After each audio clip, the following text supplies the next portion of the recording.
I'm bringing you an October garden update, showing you some things that I'm planting, things that are going well, things that are not going so great, as well as a not so fun surprise, you guys. I'm Rebekah with Learning Together by Grace. Let's go.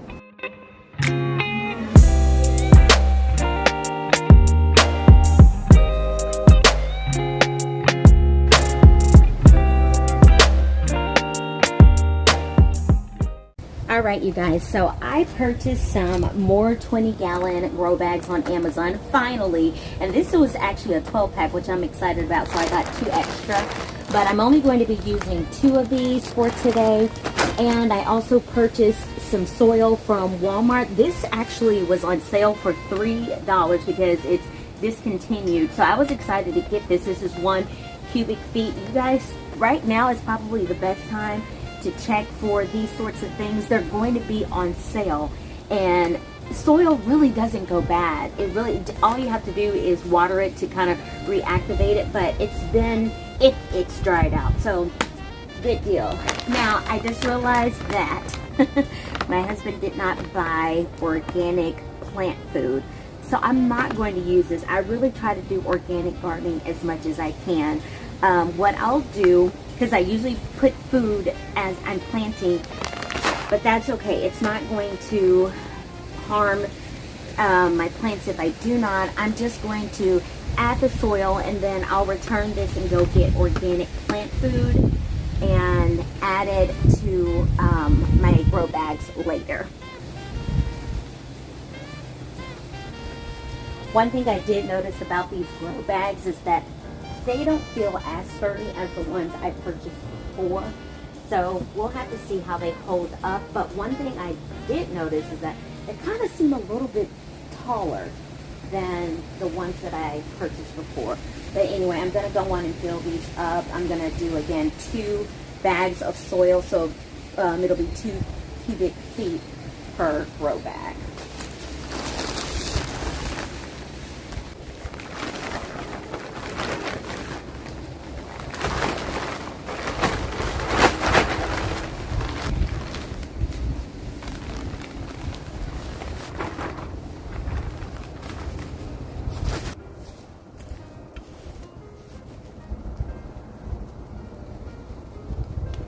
So I'm just breaking up my soil here and getting out any big chunks.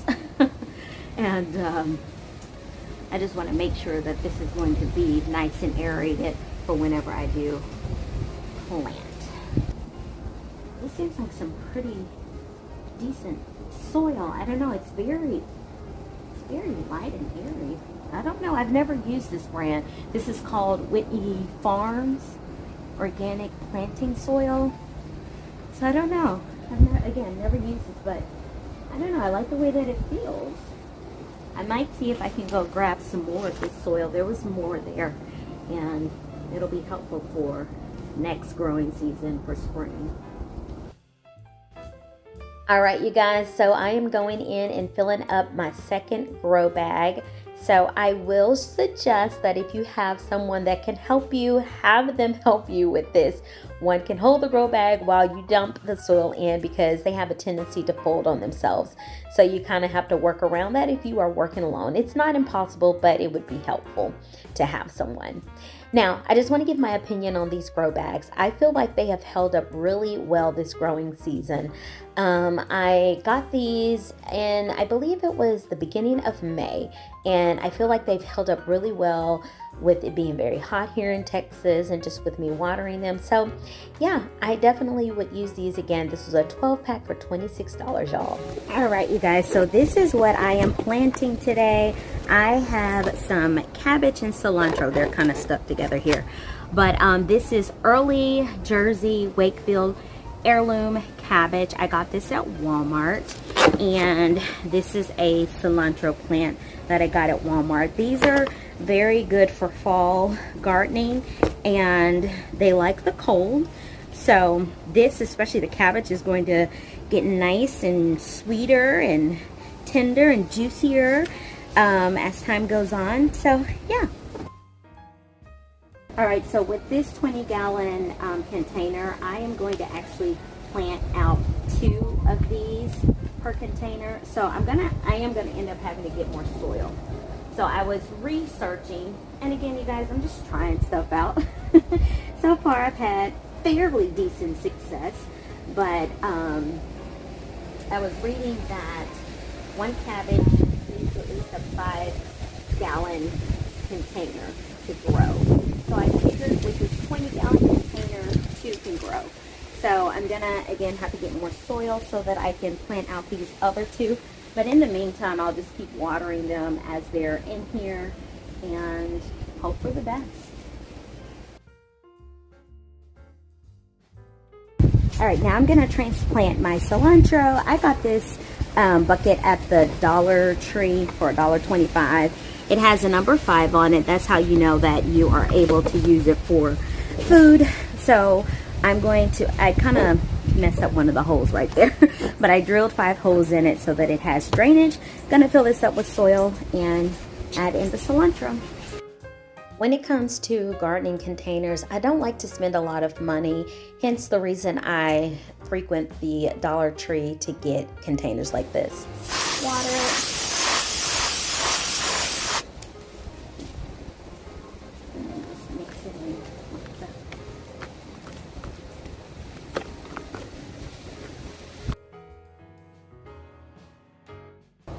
But what I'm doing here is just separating the roots.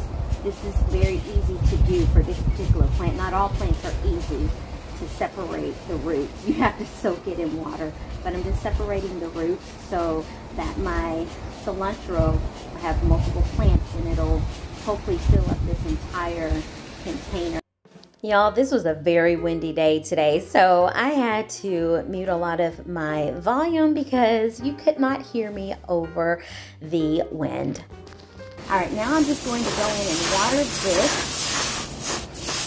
and I'm going to water in my cabbage as well.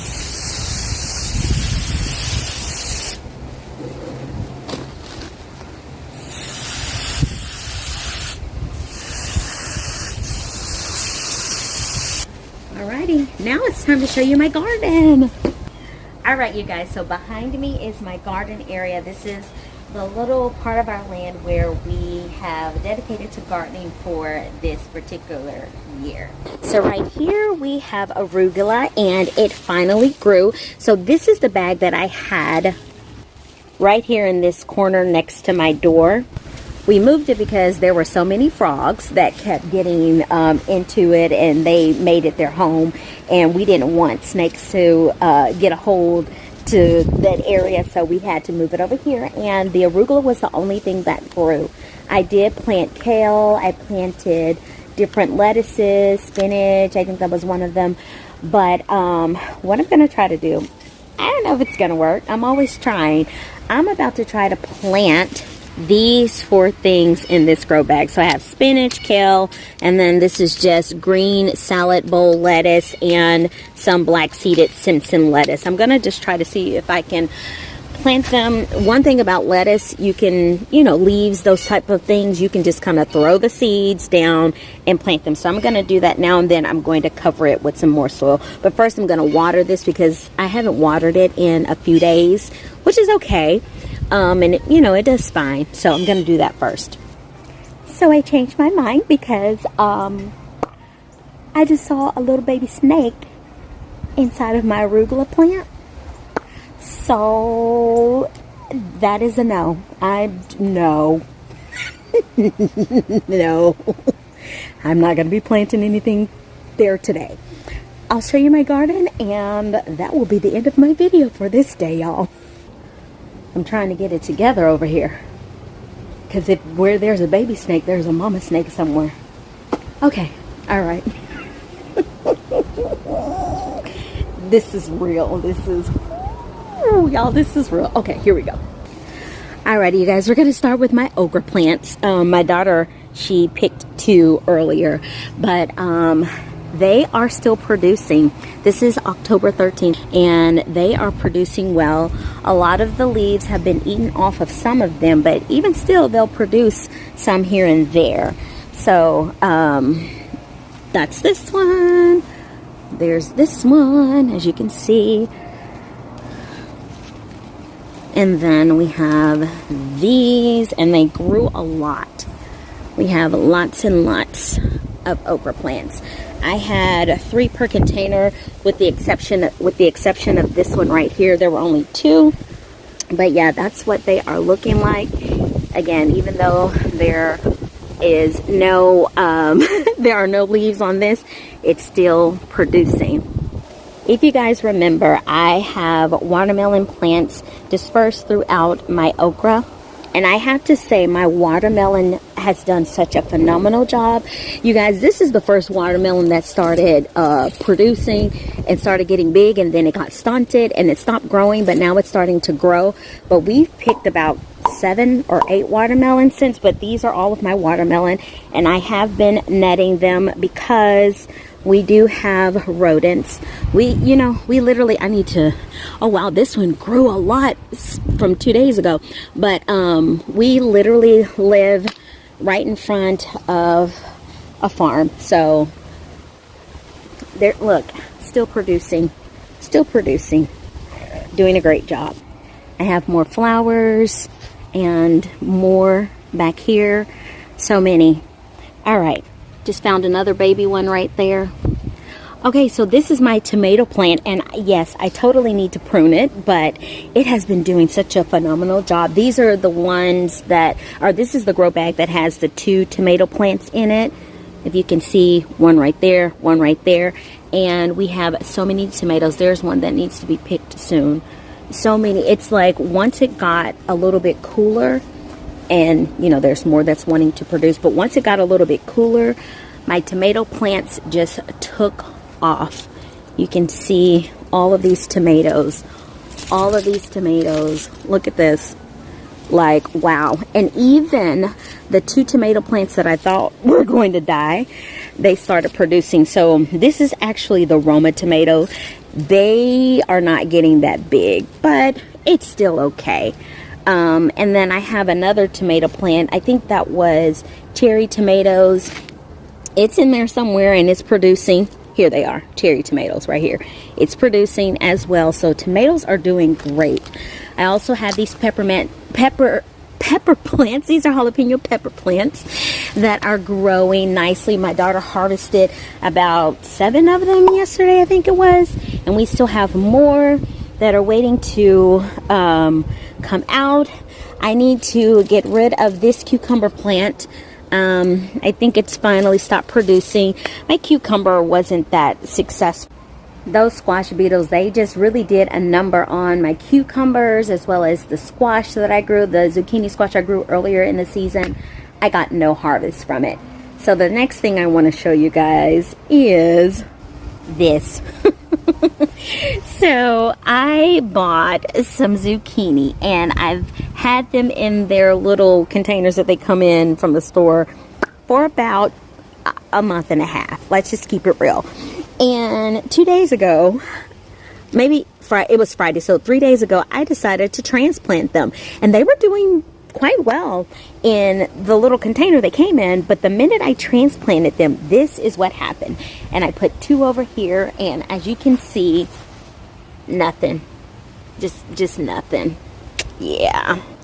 So maybe zucchini is not my strong suit, but we eat a lot of zucchini, so I refuse to give up. I am definitely going to try again next season. I'm going to try to produce a lot of zucchini, actually. So yeah, you guys will see how it goes. All right, here's my peach tree. So it is coming back to health, and I'm so excited about it because I was nervous that I was going to lose it. I know it looks crazy, and yes, we still need to prune this bad boy.